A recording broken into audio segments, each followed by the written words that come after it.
Hey, what's going on, guys? It's Sam Rexjaws, and today I'm bringing you guys a search and destroy game on WMD, a map that I'm not too fond of, but I thought I'd bring you guys this game because even though I'm not too fond of it, not that great at it, I was able to do pretty well. I thought I'd talk a little bit about how I did that, some of my strategies for WMD, and then at the end of the video I have some unfortunate news, but we'll wait till then to talk about that. So the AK-47 is a gun that obviously has been in Call of Duty 4, Modern Warfare 2, and now Black Ops, and it's been a gun that you've probably seen me use in all of those games because I've posted gameplay from all of those games. The AK-47 was really good in Call of Duty 4 and was even used in competitive gaming. In Modern Warfare 2, it wasn't as good, or at least it didn't stack up to the other weapons in the game that were so great and so powerful. So you didn't really see that ever, or you didn't really see that often in public matches, and you never saw it in competitive gaming. And the AK-47 now in Call of Duty Black Ops is something that is also in competitive gaming, but I don't see it that often in public matches, and I'm not a huge fan of it, so I thought I'd talk a little bit about it. The AK-47, the way I like to play it now, not the way I've always played it, but the way I like to play it now is like a submachine gun. I like to rush with it, and I like to get up in the enemy's face, and higher damage allows me to do that successfully a lot of the time. But its major downfall for me is, since I'm a big fan of Sleight of Hand Pro and I've been using Sleight of Hand Pro on this gun, I'm not able to do so well in close quarters engagements because I'm not taking something like steady aim. So what I decided was to do just that, switch out Sleight of Hand Pro on my AK-47 for steady aim, and I found that it actually helps out quite a lot.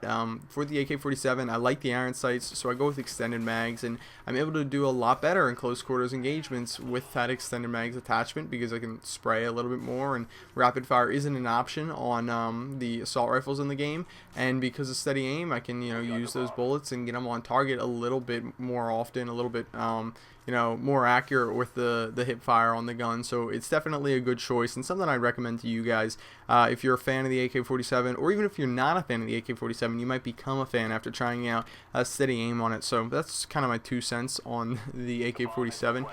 You'll notice my rush route, whatever you want to call it, is pretty much the same for offense on WMD. I run through the middle of the map, go through the building either to the right of it and throw a grenade, or in the left of it and then prepare for an engagement. Sometimes a little bit of both, actually. I think in the first or second round of this game I did that, and that's just kind of the way that I found the most success. As I've told you guys before, I sort of go for the throwing shit at a wall approach. I just kind of go the same route over and over and over, go the routes that are going to get me up into the enemy's face as fast as possible to get the most amount of points as possible in each game.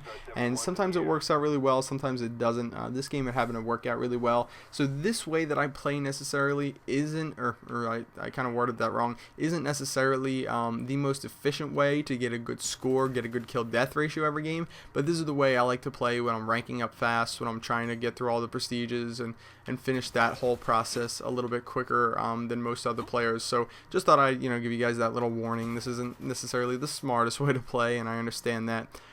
So coming to the end of the video here, guys, I think I got this last kill and then one more round in this game.